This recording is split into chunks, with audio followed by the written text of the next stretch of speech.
Chers amis, bonjour, je vais vous raconter une histoire extraordinaire pour montrer l'impact de celui qui lit les Teilim et les psaumes. Alors, l'histoire, elle est comme ça, c'est à l'époque du Baal Shem Tov, donc on retourne comme ça à peu près 300 ans en arrière, même un peu plus, et comme ça, il raconte la demande de Kosov. Il raconte comme ça qu'il y avait un Rav qui habitait à cette époque-là, qui étudiait, qui distribuait l'argent au centre d'études, à ceux qui étudient la Torah. Il avait, Baruch Hashem, pas mal d'argent et il donnait comme ça. Et il a décidé de faire un Sefer Torah comme on n'en fait pas, qu'on n'en fait qu'une fois toutes les générations, une fois tous les 50 ans, voire plus.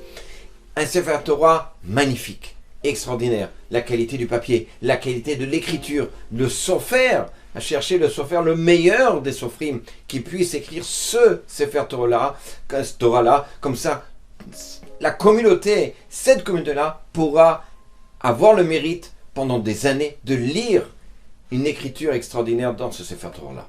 Et voilà qu'évidemment, il met tout en place.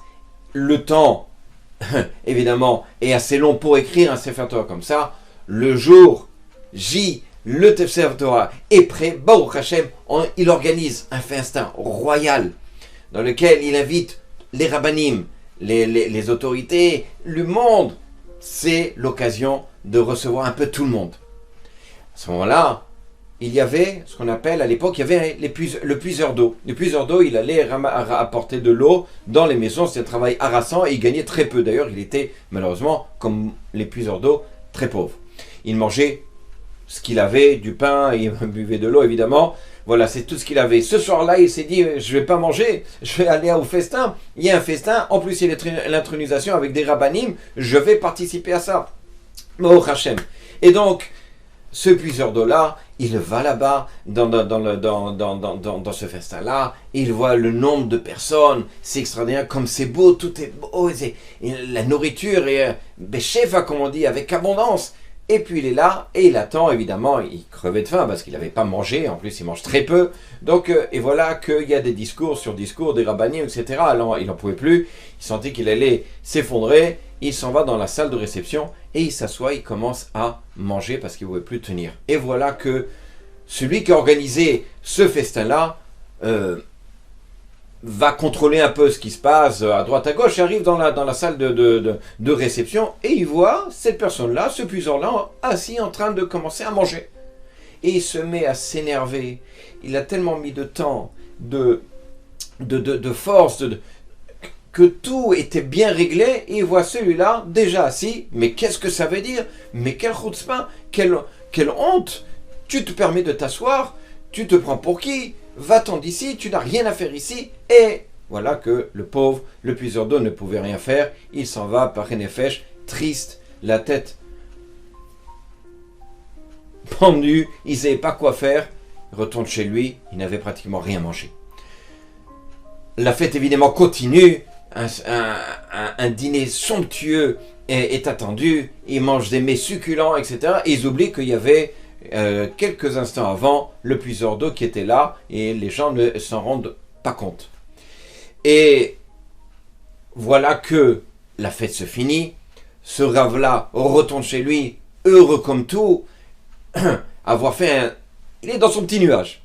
Et voilà que tout d'un coup on frappe à sa porte. Il ouvre, quelqu'un qui ne connaît pas, il lui dit, écoutez monsieur, Rav, on vous attend, il y a quelqu'un qui aimerait vous parler. Lui, il était tellement dans l'euphorie de la fête qu'il sort, et puis voilà que tout d'un coup, il y a une sorte de tempête de vent qui est tellement forte qu'il le transporte, comme on voit une tempête une fois même plus que les 60 ans, le transporte et l'envoie carrément dans la forêt qui est pas loin du village. Il se trouve en pleine nuit, en pleine forêt. Qu'est-ce que je fais là? Le vent a évidemment continué à souffler, mais pas autant. Il ne sait pas quoi faire, il commence à avoir peur. Qu'est-ce qu'il y a? Il y a des brigands, il risque d'y avoir des animaux. Il y a quelques instants, j'étais dans l'euphorie de la fête, et là je suis, et il commence à avoir peur, il commence à prier à Kadosh Baruch Hu, Ribono Shel Olam, essaie de me sauver. Et puis il voit une petite lumière là-bas au loin, et il se dit, bon, je vais aller. Et il avance comme ça, et il voit que à tâtons évidemment parce qu'il a peur que ce soit des brigands, il avance et il voit que la lumière en fait émanait d'une maison, une lumière intense. Et il arrive devant cette maison-là tout doucement, parce qu'il dit peut-être c'est un repère de brigands, et puis tout d'un coup il entend une voix assez forte comme ça, veuillez vous lever, honneur à David Ameler, au roi David qui arrive. Et puis tout d'un coup, donc, il dit mais qu'est-ce que c'est ça? Et après, quelques instants après, veuillez vous lever, honneur à Rabbi Israël Baal Shem Tov, le Rabbi Baal Shem Tov qui arrive, etc. Mais qu'est-ce qui se passe? Et il s'approche, il essaie de regarder par la fenêtre, c'est tellement éblouissant qu'il n'arrive même pas à regarder, il est juste là en train d'écouter. Et voilà que, apparemment, David Ameler prend la parole. J'ai écrit ces Teilim, ces psaumes-là, avec la conviction que tout le Ham Israël pourrait faire tchouva, avec toute cette force-là, à ce moment-là où c'était très difficile pour moi. Et il commence à parler un petit peu comme ça, et il dit, voilà, il y a ce puiseur d'eau-là qui, toute sa vie, ne connaît rien, il ne sait pas lire, il ne sait pas, la seule chose qu'il sait lire, oui, effectivement, il sait lire, ce sont les Teilim, ce sont les psaumes. Et tous les jours, il lit avec conviction, avec foi, au point où il les connaît par cœur. Et voilà que hier, on l'a jeté. Ce tzaddik-là, on l'a jeté. Alors, lui, il entend, il dit, tout d'un coup, il se rend compte que on parle de quelqu'un qui l'a jeté, c'est lui. Et il entend, David Ameler, il dit, voilà, j'aimerais à ce que Rabbi Israël Baal Shem Tov puisse donner la sentence sur celui qui a fait ce serviteur, qui a renvoyé ce puiseur d'eau.